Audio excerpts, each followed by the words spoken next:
yes, it's been really interesting to hear what everyone has had to say so far. I thought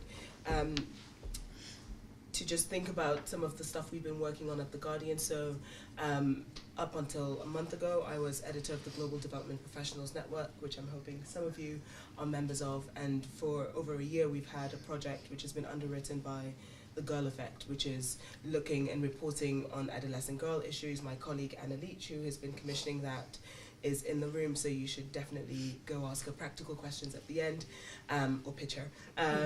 But I think what has been most important for me has been to reflect on the question of voice and representation as a media professional. Before I start going through my slides, a story that is really pertinent right now is a piece I've been working on with a young Ethiopian woman.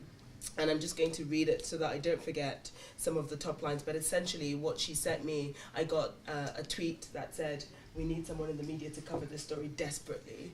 And it was a 4,000-word rant, essentially, about a young woman called Hannah Lalongo, who in early October in Addis went to school and didn't come back. And what happened was she had been abducted, gang raped, and left for dead. Her family knew nothing about where she was for 11 days, and then only 15 days after that did any news of what had happened to her, the tragic incident, appear in the media. And we've been trying to find evidence of what that looked like in the Ethiopian media, and a very unfortunate headline in the English-speaking press basically reads, "Minister Condoms Barbaric Attack." And so even the one story that was in English had a huge typo in the headline, and nobody seemed to care, and yet there was huge social media outcry. And so I think that's a good starting point, which is that in a lot of these countries, you might be talking about it here, there is focus on FGM and the Girl Summit, but in a lot of these places, the local media is not picking up on these stories.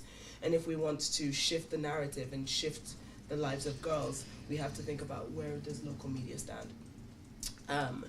So I was thinking about actually some of the roles, and I'm really glad because I've been a very big flake when it came to this panel. I'm usually a lot more involved, and I didn't send any of my notes and slides in advance, and I'm really glad that actually everything that we've all said ties in very well, because from where I sit, the challenges we face is this narrative of girl as victim.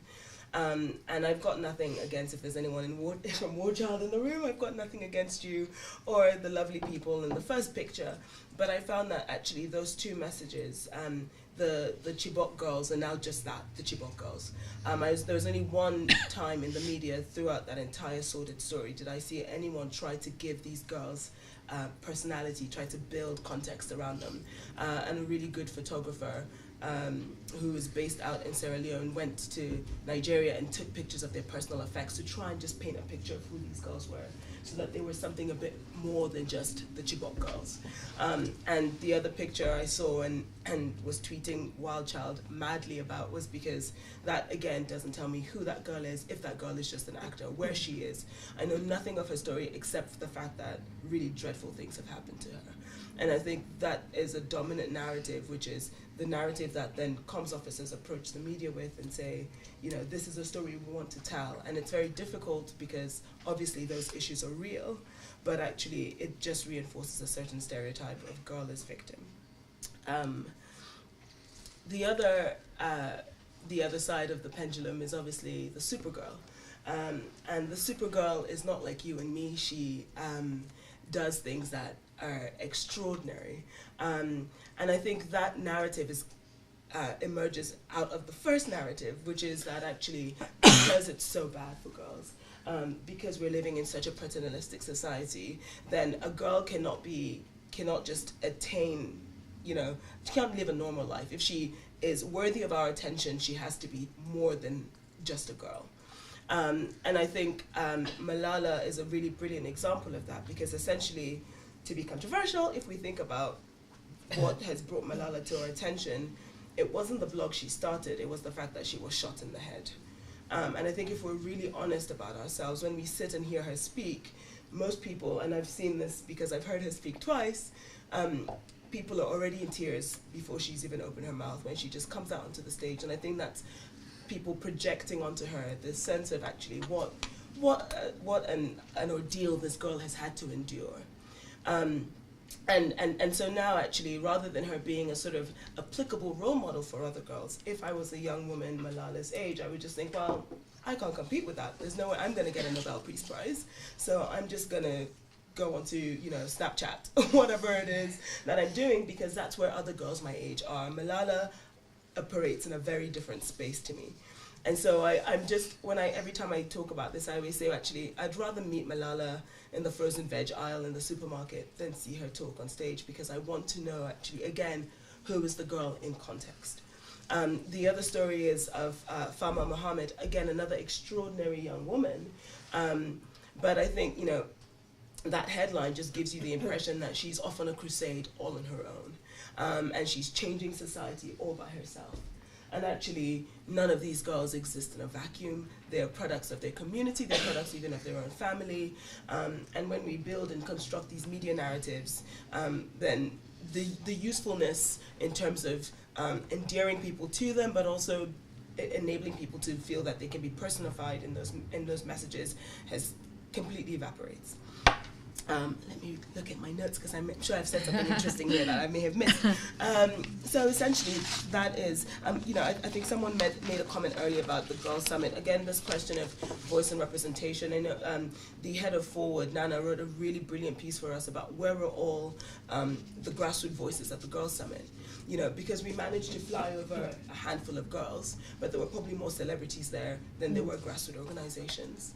And I think that really says something about whose voice we value, because those grassroots organizations are the ones who for 20 odd years and more have been campaigning to end FGM, and they're the ones who work in those communities, and they're the ones who will try and get these girls their visas or even their passports to come over and be paraded around. And there's a story of Nancy, who is a young woman from Kenya, and I've been told that when this discussion is summarized, that video is going to go up. Unfortunately, it's too long to show you now. But Nancy is an extraordinarily brave young woman in northern Kenya who resisted being cut and has become something of a hero. And it's a very true story of someone affecting other girls at the grassroots level. But the minute the media's lens was cast on her, she's being invited to all these events, which is great. Last I was told she has won an award, but at the same time I was being told her family still cannot afford to pay her secondary school fees. And so there's this sort of dichotomy here between a living legend and someone who might not attain her full potential, because all we care about is that pedestal we've put her on, and not actually about what are the root causes and what is the change we need to see in her community so that Nancy can truly be this extraordinary person. And that might just be an extraordinary mom or an extraordinary teacher rather than some revolutionary, which is the story we're far more interested in. Great. So my last slide, which I thought, let's just be a bit practical. What can we do then? And I was thinking, actually, what we've tried to do on Desk is to remember that girls are part of a community. And Anna went off and interviewed Zaudin Yousafzai, who's Malala's dad, because we know that he got a lot of flack from his community, from his own relatives, for allowing her to even do the blog. And so actually, he was an interesting person to speak with, because there was just that sense of, maybe he is the more, if we're talking about influencing the influencers, if other fathers heard more stories like the one of Zaudin, would they rethink how they treated their daughters, rather than if more girls heard the story of Malala? I think that's a narrative we're ignoring. Resist the temptation to prescribe solutions. I have this battle all the time where we come at it, especially from Western media, and we say, actually, you know, gender-based violence or FGM specifically is wrong and bad, so we should imprison people, or we should apply a legal solution that we have here to communities elsewhere. And in places like Papua New Guinea, where gender-based violence is so prevalent, what would putting all the men in prison look like for that community? And so we have to allow communities themselves and not be prescriptive in our media in prescribing solutions. And finally, find ways to amplify, and I think Caroline said that at the start, amplify grassroots, girls-led initiatives, and there's so many of them, and I find that actually we don't look enough. So Justice for Hannah was the first one, the story of the girl in Ethiopia, and the Girl Generation is a new project that is trying to amplify an Africa-led response to FGM, because I think everyone is aware that there was a risk that there might be some sort of, you know, cause capture, and this would go from being an Africa-led issue to a sort of northern-led issue. And so, you know, and the picture there just shows an interactive that we did, trying to find the other Malalas, girls who no one hears about, who are trying in their own little way to amplify the voice, to change things that they care about. Brilliant. Thank you very much, Eliza.